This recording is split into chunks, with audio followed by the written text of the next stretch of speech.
Methods of preparation of ethers. Next point is methods of preparation of ethers. दोनच methods आहेत. तुम्हाला गेल्या वर्षी 3 मेथड होत्या. या वर्षीच्या सिलेबस मध्ये दोनच मेथड्स आहेत. First one is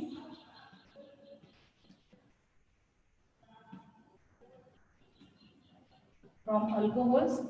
This method is known as intermolecular dehydration.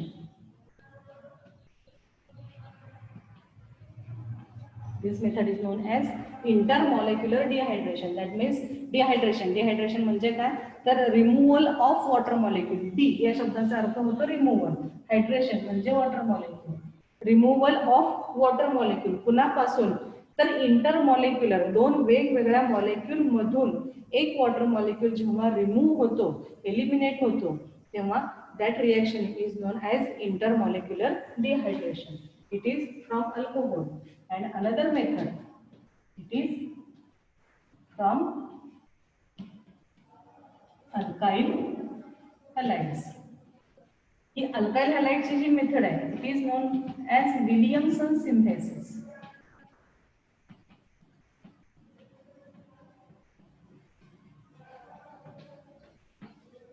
This method is known as Williamson's synthesis. ह्या दोन मेथड्स आपल्याला स्टडी करायच्या किंवा झालेल्या आहेत आपल्याला.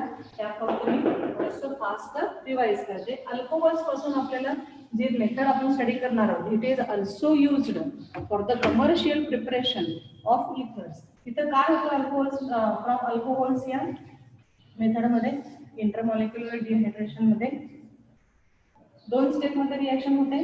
In first step C2H5 for example घेतोय आपण. C2H5OH, that is ethyl alcohol. It react with concentrated H2SO4 at 413 Kelvin temperature. किंवा आपण इथं H2SO4 जे आहे ते इथं लिहूया. H2SO4 concentrated. This reaction takes place at 413 Kelvin temperature. For the sake of convenience, we can write this H2SO4 as H and OSO3H. We can write this one as H and OSO3H. Here OH from alcohol and H from H2SO4. It is eliminated as water molecule, and C2H5 it gets attached to OSO3H. C2H5O SO3H plus H2O.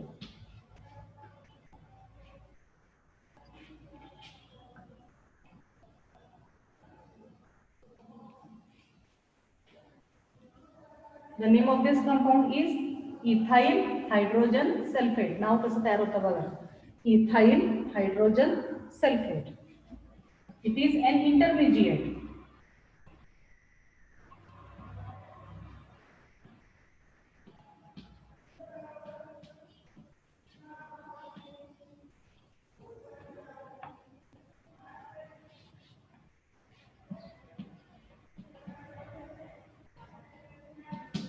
In second step, what happens? This ethyl hydrogen sulfate C2H5O SO3H, it reacts with another molecule of C2H5OH. Ethyl alcohol च्या दुसऱ्या molecule बरोबर हा react होतो. For the sake of convenience, we can write this one as OH C2H5.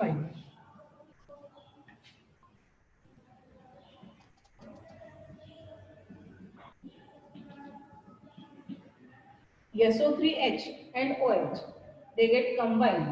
C2H5O या molecule मधला आणि दुसऱ्या molecule मधला C2H5, they get combined and form C2H5O C2H5 plus H2SO4. It is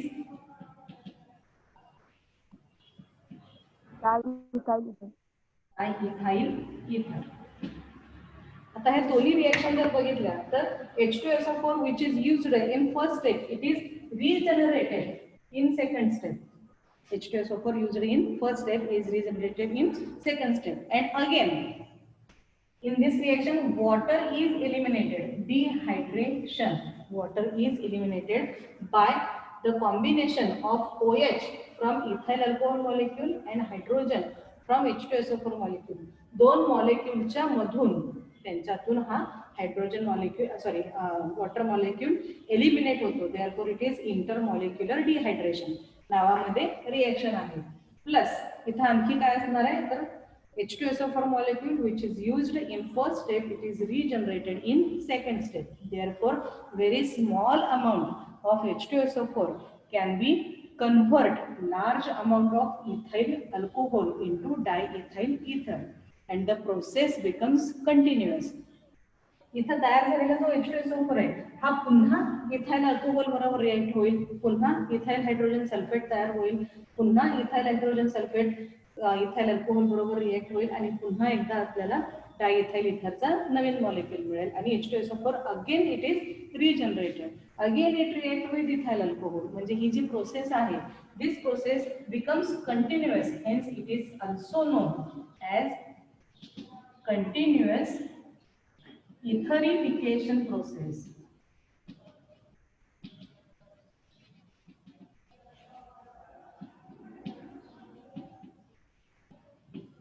It is also known as continuous etherification process. Okay.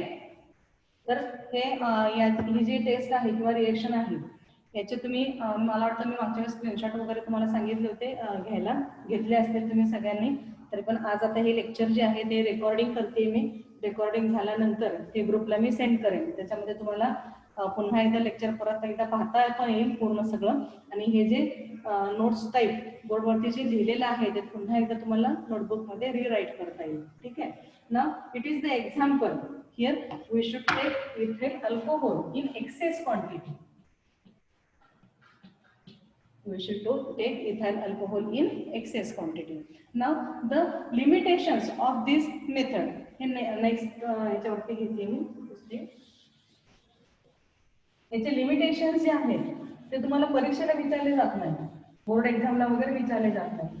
परंतु या limitations वरती मात्र CET नीट जेईला एखादा क्वेश्चन असू शकतो किंवा विचारला जाऊ शकतो. आणि या वर्षीच्या नीटच्या एक्झाम मध्ये हा क्वेश्चन विचारलेला आहे मला.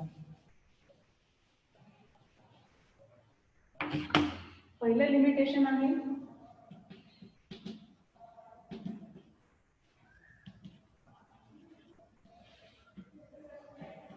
ओनली प्रायमरी अल्कोहोल्स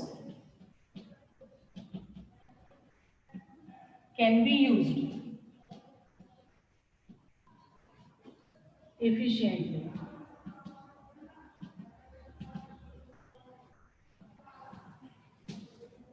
किंवा good product.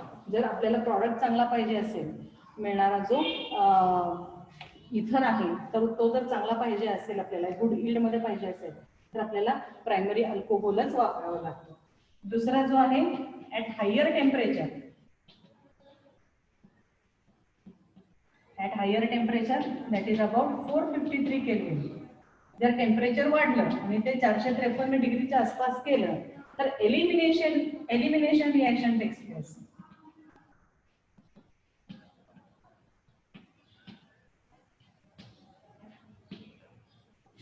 Elimination reaction takes place. ठीक आहे ना. Secondary and tertiary alcohols undergo elimination reaction.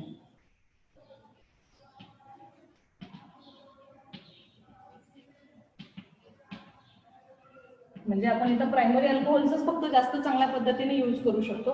Secondary आणि टर्शियरी अल्कोहोल घेतलं तर ते एलिमिनेशन रिएक्शन देतात. इथं तयार करण्याऐवजी अल्कीन तयार होतं. They undergo elimination reaction and gives alkyne. And gives alkene. And the fourth one is mixture. If for mixed ethers, जर आपल्याला मिक्स्ड इथर्स पाहिजे असतील तर आपल्याला मिक्सचर ऑफ अल्कोहोल्स यूज करावं लागतं.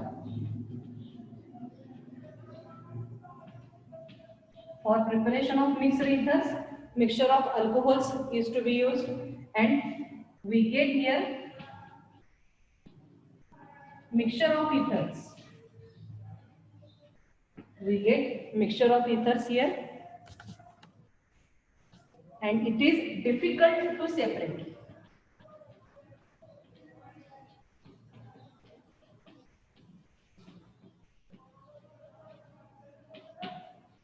Here the mixture of ethers, mixed ethers जर आपल्याला प्रिपेअर करायचे असतील तर आपल्याला मिक्सचर ऑफ अल्कोहोल्स घ्यावं लागतं. जर मिक्सचर ऑफ अल्कोहोल घेतलं तर आपल्याला mixture of ethers, different ethers मिळतात, आणि the mixture of ethers it is difficult to separate. These are the main limitations of this reaction. This one is the important limitation. At higher temperature म्हणजे 453 453 केल्विनला elimination reaction आपल्याला carry out होते. आणि दुसरे important जे आहे ते म्हणजे सेकंडरी आणि टर्शियरी अल्कोहोल आपण यूज करू शकत नाही, because they undergo. Step 1, protonation of alcohol.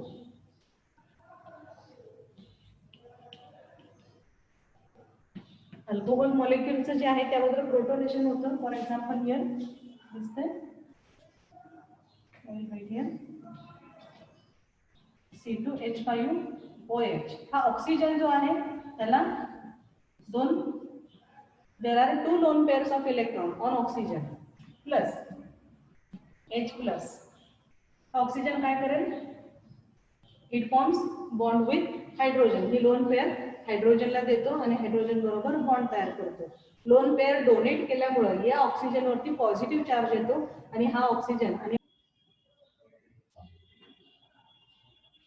now here what happens in first step, protonation of alcohol. C2H5OH आपला अल्कोहोल आहे, ethyl alcohol.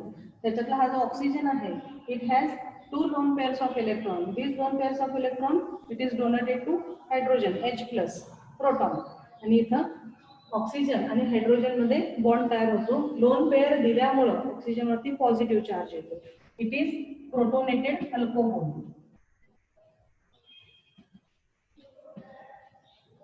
Now in second step,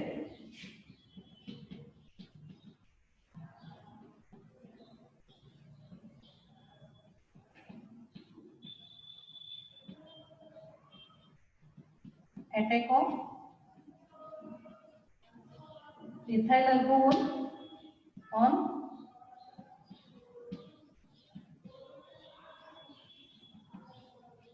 protonated alcohol. Ethyl अल्कोहोलचा जो next molecule आहे त्याचा तो या प्रोटोनेटेड अल्कोहोलच्या molecule वरती अटॅक करतो. हियर C2H5OH हा प्लस हा प्रोटोनेटेड अल्कोहोल हा C2H5 जो आहे we can write this one as CH3CH2OH positive charge and lone pair of electron. हा ऑक्सिजन जो आहे this attacks on this carbon.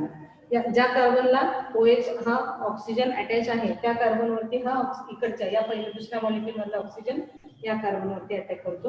It gives pair of electron to this carbon atom. आणि हा या bond formation मध्ये जे electrons involve आहेत they are given to the oxygen. किंवा इथे ह्या ऑक्सिजनला ते इलेक्ट्रॉन्स डोनेट केले जातात. बॉन्ड फॉर्मेशन मध्ये इलेक्ट्रॉन्स इथं दिले जातात आणि ऑक्सिजन आणि या कार्बन मध्ये बॉन्ड फॉर्मेशन साठी जे इलेक्ट्रॉन लागतात ते या ऑक्सिजन कडून दिले जातात. therefore we get here C2H5O C2H5 इथं आहेच हा carbon C2H5O connect with this C2H5 आणि हा हायड्रोजन जो आहे तो हायड्रोजन पण इथं अटॅच असतो. या ऑक्सिजन कडून इलेक्ट्रॉनची पेअर दिल्यामुळे ऑक्सिजन वरती पॉझिटिव्ह चार्ज येतो आणि या ऑक्सिजनला एक इलेक्ट्रॉनचा पेअर शिल्लक आहे, अजून एक इलेक्ट्रॉनची पेअर शिल्लक आहे. अशा पद्धतीनं हा इंटरमिजिएट तयार होतो. लक्षात आलं. हा ऑक्सिजन जो आहे दुसऱ्या मॉलिक्यूल मधला C2H5OH ग्रुप मधला oxygen it combines or it donates electron pair to this carbon या कार्बन आणि ऑक्सिजन मध्ये हे जे बॉन्ड आहे या बॉन्ड पेअर मध्ये बॉन्ड फॉर्मेशनसाठी लागणारी इलेक्ट्रॉनची पेअर ऑक्सिजनला दिली जाते. त्यानंतर ऑक्सिजन कडून इथं बॉन्ड फॉर्मेशनसाठी इलेक्ट्रॉनची पेअर दिल्यामुळे या ऑक्सिजनवरती पॉझिटिव्ह चार्ज येतो. Plus here water molecule is form H2O. या वॉटर मॉलिक्यूल वरती 2 ऑक्सिजन वरती इलेक्ट्रॉनची पेअर, ही एक पेअर आणि या बॉन्ड फॉर्मेशन मधून मिळालेली दुसरी पेअर. ठीक आहे. And this one is protonated इथर.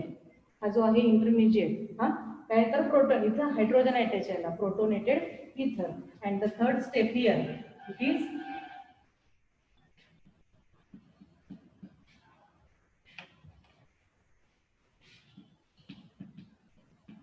step 3,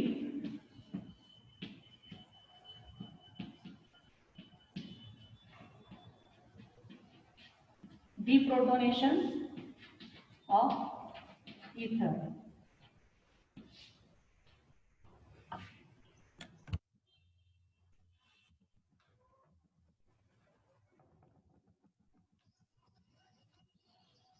Deprotonation of ether. What happens here? C2H5O, C2H5, lone pair of electron, hydrogen, positive charge, hydrogen, आणि याच्यामध्ये ऑक्सिजन आणि हायड्रोजन मध्ये हा जो बॉन्ड आहे this bond lone pair bond formation साठी जी इलेक्ट्रॉन्स लागतात ते are donated to oxygen. And here we get C2H5O, C2H5 या ऑक्सिजन वरती असणारी लोन पेअर या बॉन्ड फॉर्मेशन मधून मिळालेली दुसरी lone pair plus H plus. It is diethyl ether. It is diethyl ether. पहिल्या स्टेप मध्ये प्रोटोनेशन ऑफ अल्कोहोल, अल्कोहोलचं प्रोटोनेशन होतं आणि प्रोटोनेटेड अल्कोहोल मॉलिक्यूल तयार होतो. दुसऱ्या स्टेप मध्ये attack of ethyl alcohol on protonated alcohol. दुसरा इथाइल अल्कोहोलचा मॉलिक्यूल जो आहे तो प्रोटोनेटेड अल्कोहोल वरती अटॅक करतो आणि आपल्याला इंटरमिजिएट मिळतो. इंटरमिजिएट मध्ये डायइथाइल इथर मॉलिक्यूलच आहे परंतु त्याला एक प्रोटॉन किंवा हायड्रोजन जास्त आहे, म्हणजे इट इज प्रोटोनेटेड इथर. आणि इथं काय असेल तर डिप्रोटोनेशन ऑफ इथर. इथर मॉलिक्यूल जो तयार झालेला आहे त्याच्यातला हा हायड्रोजन निघून जातो. निघून जाताना ऑक्सिजन आणि हायड्रोजन मध्ये हा जो बॉन्ड आहे त्या बॉन्ड फॉर्मेशनसाठी लागलेले किंवा रिक्वायरमेंट असलेले इलेक्ट्रॉनची पेअर पुन्हा ऑक्सिजनला डोनेट केली जाते. त्यामुळे ऑक्सिजन वरती लोन पेअर ऑफ इलेक्ट्रॉन, त्याची स्वतःची एक आणि बॉन्ड फॉर्मेशनची एक, आणि प्लस इलेक्ट्रॉनची पेअर दिल्यामुळे हायड्रोजन वरती येणारा पॉझिटिव्ह चार्ज.